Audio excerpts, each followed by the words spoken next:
Welcome, traveler, to the ruins of Mykine. My name is Herodotus, and I am a traveler from Hyrcanassus. I retrace the cause of various events, such as wars and great calamities.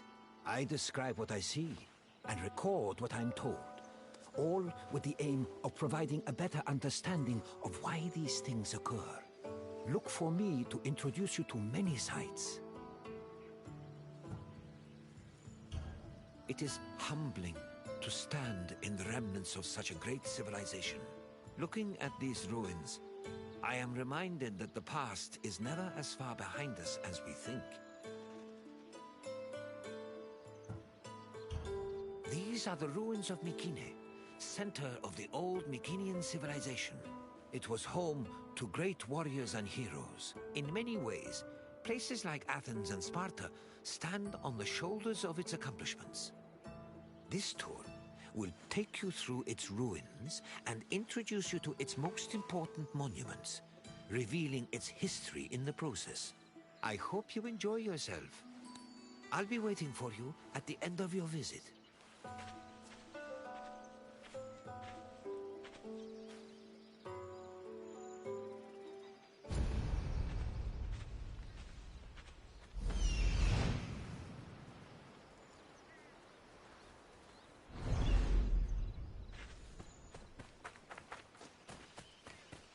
The Mycenaean civilization flourished in the Late Bronze Age between 1600 and 1200 BCE. During this period, it was mainly located in the Peloponnese and central Greece. Mycenaeans were known for exploring distant lands. Notably, they battled the Hittite allied city of Walusa in a conflict that was believed to be the inspiration for Homer's Trojan War. But the Mycenaean people didn't only travel to fight. They learned much from their neighbors, the Minoans of Crete, such as how to write syllabic script on clay tablets. Such tablets provide evidence that Mycenaeans spoke an early form of Greek. They also tell of how great Mycenaean kings ruled over their warriors from opulent palaces in places like Mycenae, Thebes, and Knossos.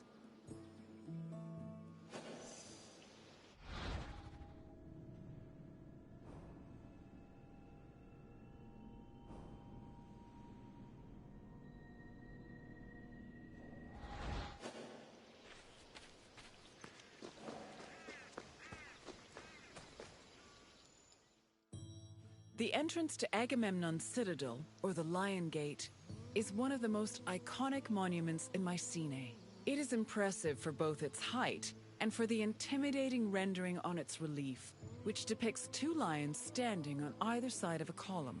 Unfortunately, the lions' heads, which were presumably made of a precious metal or higher quality stone, have been lost to time. The gate was most likely meant to greet a triumphant king returning home from successful military campaigns and to awe foreign visitors.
When these shafts were discovered by archaeologist Heinrich Schliemann in 1876, he believed the 6 gold-filled graves to be connected with the family of the great king Agamemnon, even going so far as to proclaim a gold mask he found within to be the death mask of Agamemnon. However, This was refuted by later excavations, which showed that the 19 bodies buried in the shafts dated back to a few hundred years before Agamemnon was even born. In fact, at the time of the body's burial, the Lion Gate and the citadel walls had not even been built yet. It's estimated that the people in the graves were members of the first Mycenaean dynasty. The graves later became a place of worship for Mycenaean kings, who raised walls to protect them. These walls helped preserve several incredible artifacts, including women's jewelry, death masks, and masterfully crafted weapons.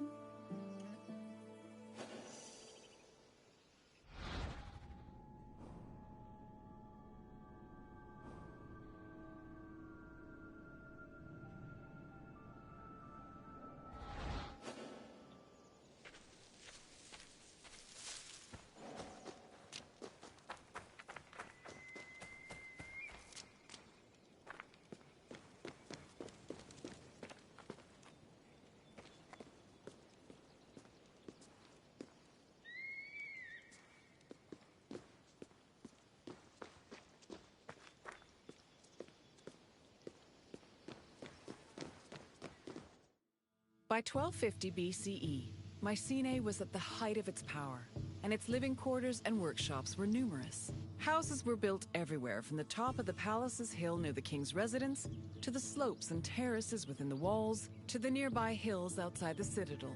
At one point, the citadel's walls even had to be enlarged to make room for more quarters.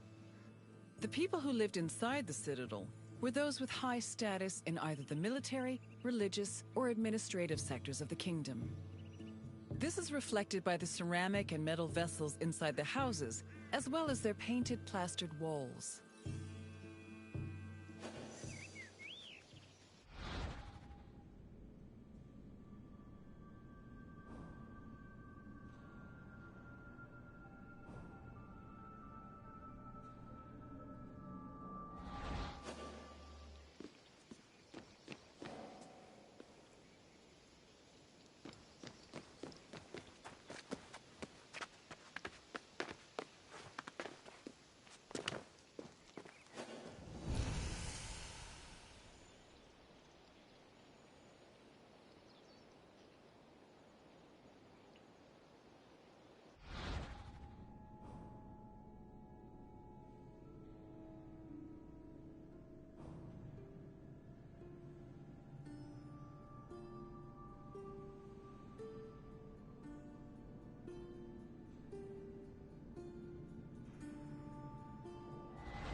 A traveler seeking an audience with the king would have first ascended a steep ramp from the Lion Gate to the citadel's summit. Here, they would have walked into the palatial complex through a grand entrance called the propylon. Once inside, their gaze would immediately be drawn to the palace's main hall, a monumental area known as the Megaron. The vividly decorated Megaron, which glittered with precious objects and colorful frescoes in its heyday, was where the king would have received the traveler. If the king was feeling generous, he would have shared with the visitor the palace's most marvelous feature, its commanding and majestic view, which stretched from the plain of Argolis to the gleaming Aegean Sea.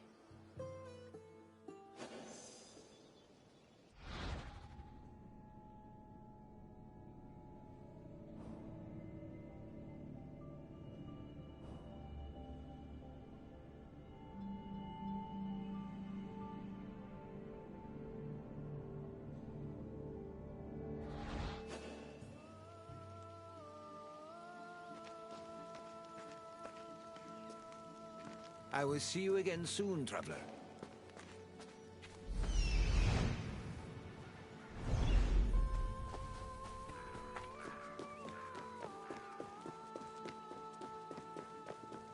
It was in this palace where a legendary Mycenaean king like Agamemnon would have held court. According to Homer and other poets, Agamemnon led the Greeks in the sack of Troy. Stories say that he was a fearsome warrior on par with Achilles, but also an overly ambitious and arrogant ruler. He sacrificed his own daughter, Iphigenia, to convince Artemis to grant his ship's passage to Troy. After conquering the city, he returned to Mycenae with mounds of riches and a Trojan named Cassandra as his concubine.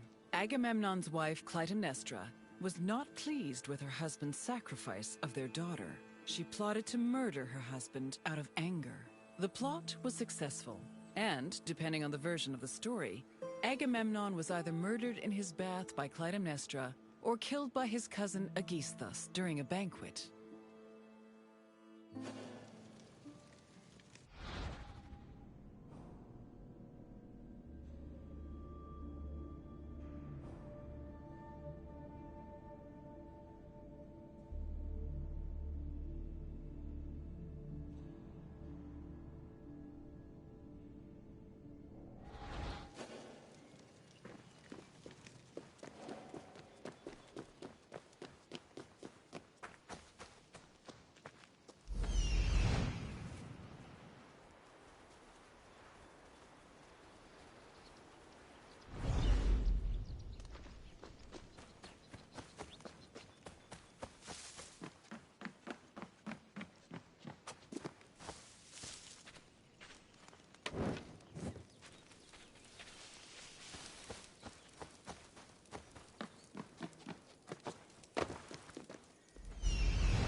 You've completed the tour.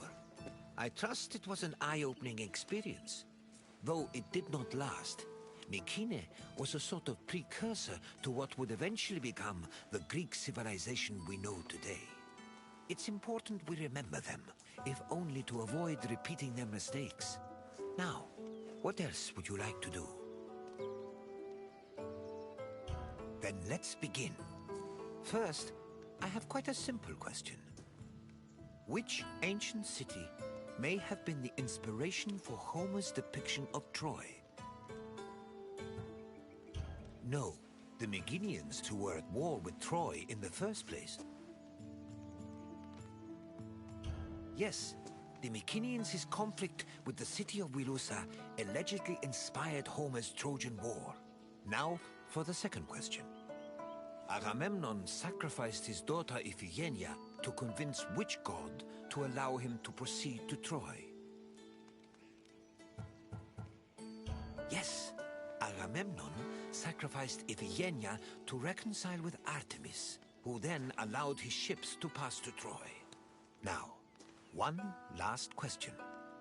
What was the name of Agamemnon's Trojan concubine? Correct. Following the sack of Troy, Agamemnon sailed home with a Trojan prophetess named Cassandra. You've studied the ruins well, traveler. I appreciate your desire for more knowledge. Let us continue.